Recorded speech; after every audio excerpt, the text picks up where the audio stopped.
In 1991, rock's old empire looked untouchable. Guns N' Roses were ruling stadiums, commanding massive budgets, and dominating the charts with both Use Your Illusion albums. But when Nirvana's $600 album suddenly toppled that system from the inside, the rules of rock power shattered overnight. This was the clash that changed rock music forever, and nothing would be the same after that collision. By the late 1980s, rock music operated on a scale that dwarfed almost every other form of entertainment. Stadium tours became the industry's main engine, demanding fleets of semi-trucks loaded with lighting rigs, pyrotechnics, and sound systems designed for tens of thousands of fans at a time. Promoters like Bill Graham and corporate giants such as MCA Concerts and Jam Productions specialized in turning concerts into massive logistical undertakings.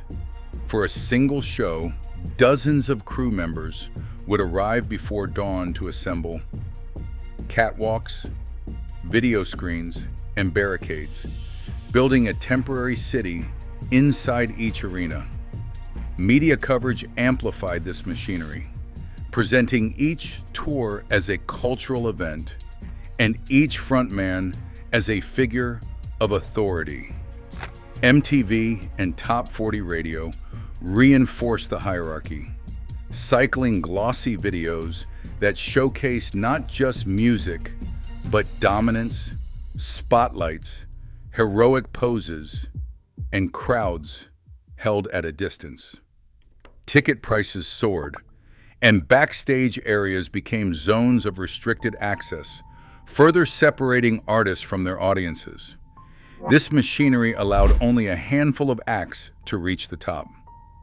Success was measured by the number of trucks on the road, the size of the production budget, and the spectacle delivered each night. The system rewarded acts that could command attention and fill stadiums, not those who questioned the rules. In this world, power flowed from the top down, and the machinery itself seemed unbreakable, a fortress built to keep the center of rock music firmly in place. When Guns N' Roses released Appetite for Destruction in 1987, few expected the album to rewrite the rules of commercial rock. The record took a full year to reach the top of the Billboard 200, but once it did, its impact was impossible to ignore. Appetite for Destruction would eventually be certified 18 times platinum by the RIAA, making it the best-selling debut album in United States history.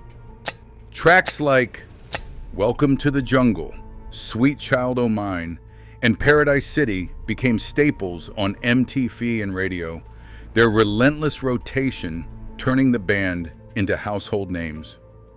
The album's success was not a fluke. It was a demonstration of how the machinery of late 80s rock could turn aggression and spectacle into mass appeal. By 1991, Guns N' Roses pushed the system even further. On September 17th, they released Use Your Illusion 1 and Use Your Illusion 2 simultaneously, an audacious move by any standard. In their first week, the album sold a combined 770,000 copies in the United States, debuting at number 2 and number 1 on the Billboard 200. For weeks, Guns N' Roses occupied both top spots, a rare feat that underscored their dominance. The Use Your Illusion World Tour, launched the same year, ran for over 2 years, and spanned nearly 200 shows, drawing millions of fans across continents. The production scale was staggering. Dozens of trucks moved gear from city to city. Crews assembled elaborate stage sets, and pyrotechnics lit up the night.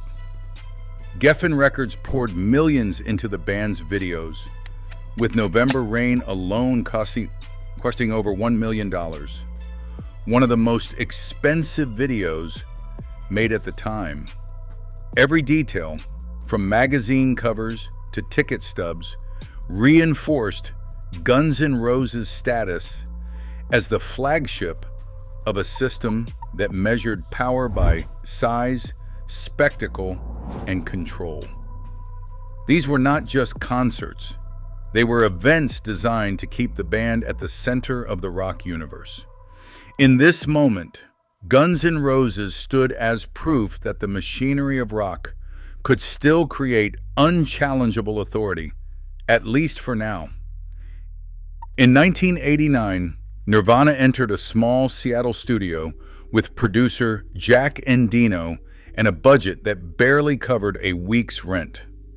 Sub Pop handed over about $600 for the sessions that produced Bleach, and Endino later described that sum as the initial outlay, while by the time mixing wrapped, the total hovered around $1,200. Even so, the entire project cost less than what major labels spent on a single day's catering for a stadium act. Bleach's raw sound and modest sales, about 40,000 copies by 1991, kept Nirvana in the orbit of college radio, fanzines, and a dedicated but niche audience. The band toured in battered vans, playing small clubs and campus bars, relying on word of mouth, local promoters, and the slow diffusion of tape trading. When Nirvana signed to DGC and recorded Nevermind in 1991, the label's expectations were cautious. Geffen shipped around 50,000 copies, hoping to match the numbers of Sonic Youth and other alternative bands. But as Smells Like Teen Spirit gained momentum on college radio and in independent record stores, something unanticipated began to happen.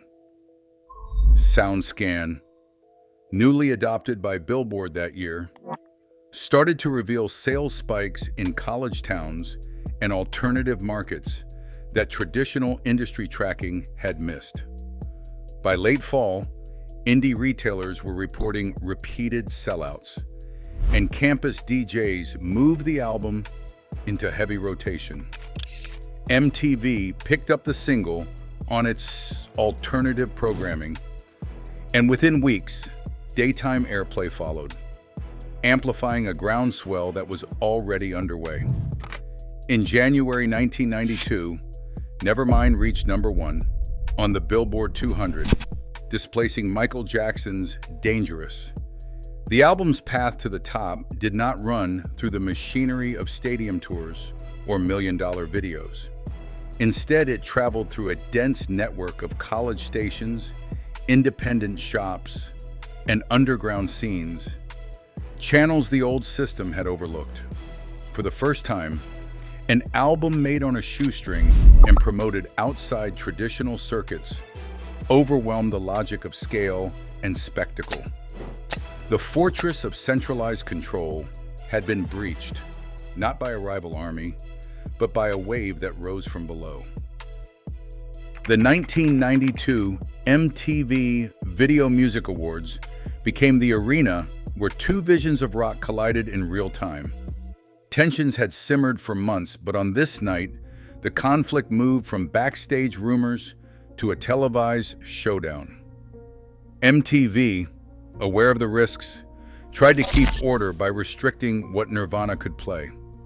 Executives banned their first choice, Rape Me, warning the band that any attempt to perform it would trigger a cut to commercial.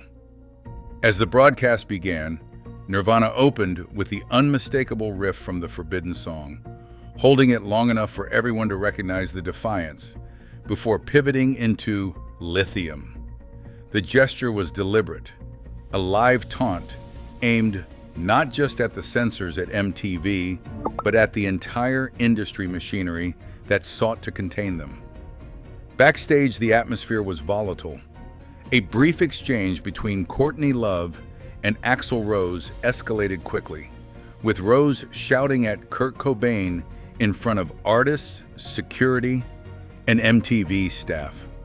The insult was not just personal, it was a public assertion of authority, met with Cobain's mocking compliance.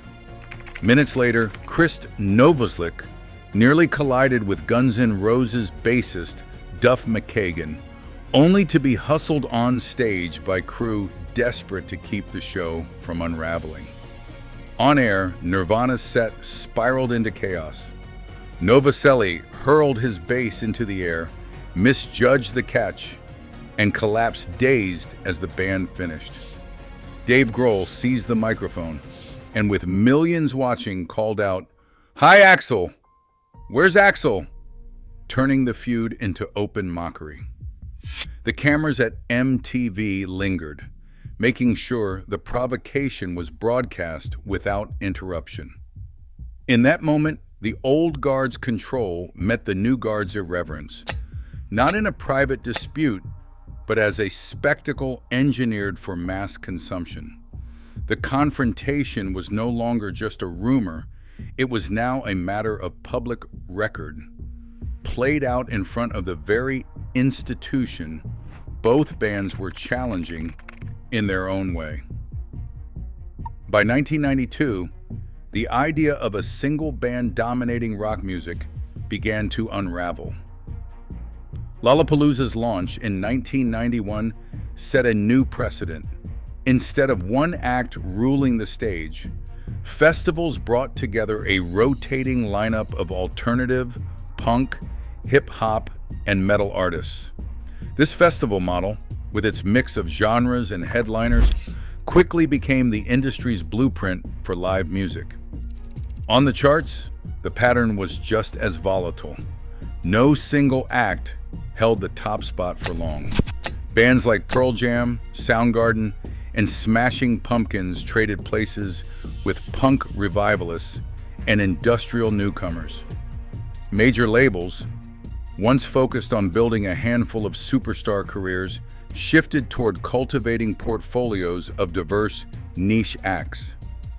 A&R departments scouted local scenes and college radio, hoping to catch the next breakout before it slipped through traditional filters. The machinery that once enforced a clear center for rock now produced a landscape defined by constant turnover and competing voices. By the end of the 1990s, the idea of a single band controlling the direction of rock music had faded. The launch of Napster in 1999 made millions of songs instantly shareable, breaking the last barriers between artists and listeners. Power shifted from record labels and broadcast networks to digital communities, where anyone could find a voice and build a following. The values that once defined rock's center, spectacle, dominance, and exclusivity gave way to new expectations. Authenticity became currency. Artists were judged less by their control over the stage and more by their willingness to be seen as real, flawed, and accessible. The decentralization that began in the early 1990s became permanent, shaping how music is made, shared, and experienced today. Decentralization meant no one group could claim to speak for everyone, and the industry lost the certainty that once defined popular music. Rock no longer answers to a single voice. Today, every artist who claims space outside the system echoes this rupture. The era of dominance gave way to an era of authenticity, irreversible, ongoing, and unfinished. The center didn't just shift, it disappeared, and it is not coming back.